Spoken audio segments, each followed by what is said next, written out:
نہ سکتے تھے، اگر جنگ میں اڑ جاتے تھے پاؤں شیروں کے بھی میدان سے اکھڑ جاتے تھے، حق سے سرکش ہوا کوئی تو بگڑ جاتے تھے، یہ کیا چیز ہے یہ توپ سے لڑ جاتے تھے۔ وارے دست تو دست ہے، دریا بھی نہ چھوڑے ہم نے، بہر ظلمات میں دوڑا دیے گھوڑے ہم نے۔ ہمارا یہ حق تھا کہ سب یار ہوتے، ہمارا یہ حق تھا کہ سب یار ہوتے، مصیبت میں اپنوں کے غم خوار ہوتے، مصیبت میں اپنوں کے غم خوار ہوتے، سب ایک ایک ہم مددگار ہوتے، سب ایک ایک ہم مددگار ہوتے، عزیزوں کے غم میں دل افگار ہوتے، عزیزوں کے غم میں دل افگار ہوتے، جو الفت میں یوں ہوتے ثابت قدم ہم، جو الفت میں یوں ہوتے ثابت قدم ہم، تو کر سکتے اپنے کو خیر الامم ہم، تو کہہ سکتے اپنے کو خیر الامم ہم۔ معزز و موقر علماء کرام،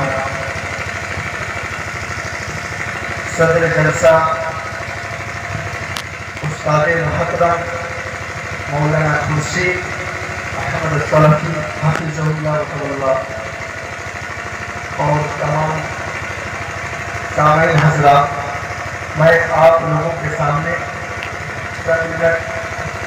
منٹ کشائی کرنے کی کوشش کروں گا، اور وہ ہے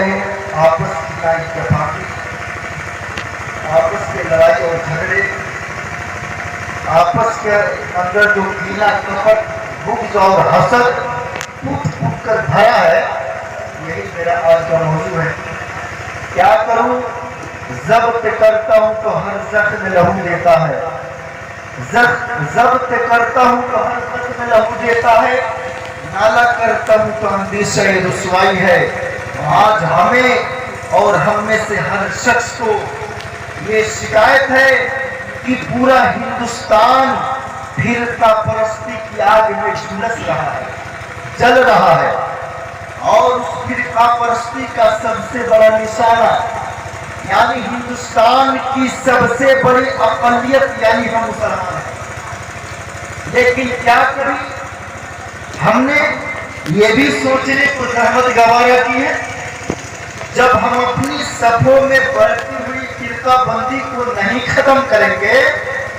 تو پھر ملک میں بڑھتی ہوئی فرقہ پرستی کا مقابلہ کیسے کریں گے؟ ہمارے لیے سب سے زیادہ خطرناک چیز دوسروں کی فرقہ بندی نہیں ہے، بلکہ ہماری اپنی صفوں میں ہی پروان چڑھنے والی فرقہ بندی اور گروہ بندی ہے۔ تاریخ ہمیں بتاتی ہے کہ مسلمانوں کے عروج اور ان کی سربلندی کا اصلی دور وہی تھا جب وہ باہم متحد، ایک دوسرے کے ہمدرد اور غمگسار اور آپس میں سیسا پلائی ہوئی دیوار کی طرح تھے،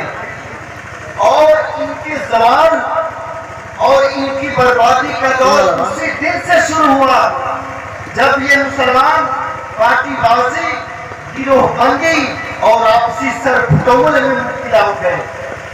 مسلمانوں کا وہ دور اتنا شاندار اور تابناک تھا جب وہ پوری دنیا پر چھائے ہوئے تھے،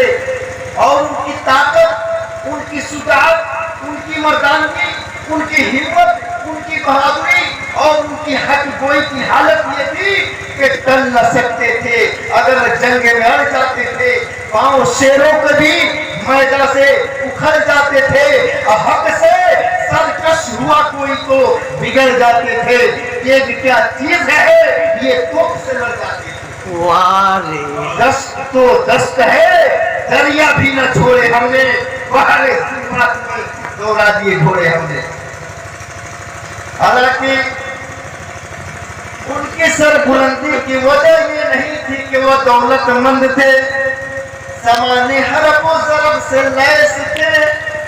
بے شمار مادی وسائل کے مالک تھے، بلکہ وہ اتنے غریب اور مخلوق الحال تھے کہ جب غزوہ احد میں اللہ کے نبی جناب عربی محمد رسول اللہ صلی اللہ علیہ وسلم کے سگے چچا حضرت حمزہ رضی اللہ عنہ کا جب انتقال ہو جاتا ہے اور انہیں دفنانے کے لیے جو کفن دیا جاتا ہے، جو چادر ملتی ہے وہ صرف ایک چھوٹی سی چادر تھی۔ کتنی چھوٹی چادر تھی میرے بھائیوں، وہ چادر اتنی چھوٹی تھی کہ جب اس چادر سے حضرت حمزہ رضی اللہ عنہ کے سر کے حصے کو ڈھکا جاتا ہے تو پاؤں کا حصہ کھل جاتا ہے، اور جب اس چادر سے، اس کفن سے پاؤں کے حصے کو ڈھکا جاتا ہے تو سر کا حصہ کھل جاتا ہے۔ اللہ کے نبی جناب ربی محمد رسول اللہ نے اپنے چچا کے آخری میت پہ نگاہ ڈالی، آنکھوں میں آنسو آ گئے، آپ نے فرمایا اے میرے صحابہ، اے میرے ساتھیوں، میرے چچا کے سر کے حصے کو ڈھک دو اور پاؤں پر اذخر نام کی گھاس پھوس رکھ دو۔ میرے بھائیوں، ایسے حالت میں اللہ کے نبی جناب ربی محمد رسول اللہ صلی اللہ علیہ وسلم کے سگے چچا دفنائے گئے۔